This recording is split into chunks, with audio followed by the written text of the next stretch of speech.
Hello अनि WhatsApp साथीहरू सबैजनालाई स्वागत छ आजको न्यू डे न्यू ब्लगमा।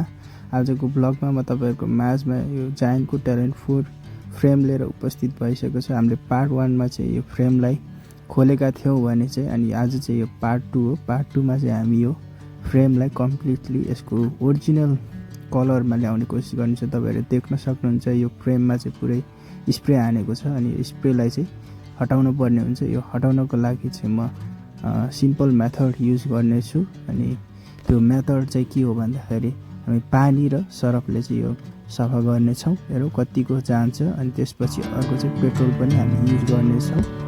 अहिले गाइस ल सुरु गरौँ।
ओरिजिनल कलर चाहिँ सकेसम्म नजाने, यसलाई चाहिँ पुरै मजाले घोट्ने होइन, बिस्तारी बिस्तारी घोटेको चाहिँ तपाईँले यसलाई सफा गर्नु भयो भने यसको ओरिजिनल कलर चाहिँ आउँछ गाइस।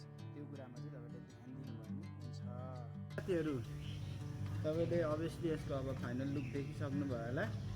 अघिको भन्दा अलिक फरक भएको छ अनि तपाईँहरूले यहाँ देख्न सक्नुहुन्छ डेन्ट स्क्रैचहरू चाहिँ छ यसमा गाइस होइन। अनि जे होस् अब हेरौँ अब यो कलर तपाईँहरूलाई कतिको ठिक लाग्यो ठिक लागेन भन्नु होला। अहिले सिनेमेटिकमा पनि मैले देखाउने छु। अनि गाइज तपाईँहरूलाई के लाग्छ यसको कलर मैले यही राख्नुपर्छ कि यसको कलर चेन्ज गर्नुपर्छ? सो कमेन्ट गर्नु होला। जति धेरै कमेन्ट आयो म त्यही अनुसारको गर्नेछु गाइज है। अनि अब चाहिँ आजको लागि यति नै छ। अनि यसको चाहिँ लुक्स तपाईँहरूलाई कस्तो लाग्यो भन्न नबिर्सिनु होला। अभियसली यसमा धेरै स्क्रैचेसहरू छ तर यसलाई चाहिँ अब मैले जति सक्दो यसको ओरिजिनल कलर नै ल्याउन कोसिस गर्दैछु अनि सकेसम्म कलर नगर्ने, किनकि एक्चुअली फ्रेममा कलर गरिसकेपछि चाहिँ गाइस यसको भ्यालु हुँदैन। अनि यो जायन्टको ट्यालेन्ट 4 हो अनि यसको भ्यालु चाहिँ घट्छ कलर हानिदिइसकेपछि। त्यही भएर जस्तो छ त्यस्तै राख्यो भने चाहिँ त्यसको भ्यालु हुन्छ।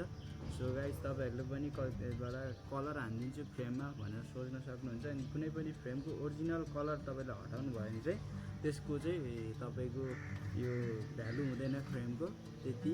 सो त्यही भएर मैले त्यसरी राख्न खोज्दैछु तर पनि तपाईँहरू कमेन्ट गर्नु। So let's go. अब ढिलो नगरिकन यसको पहिला सुरुमा सिनेमेटिक हेरौँ।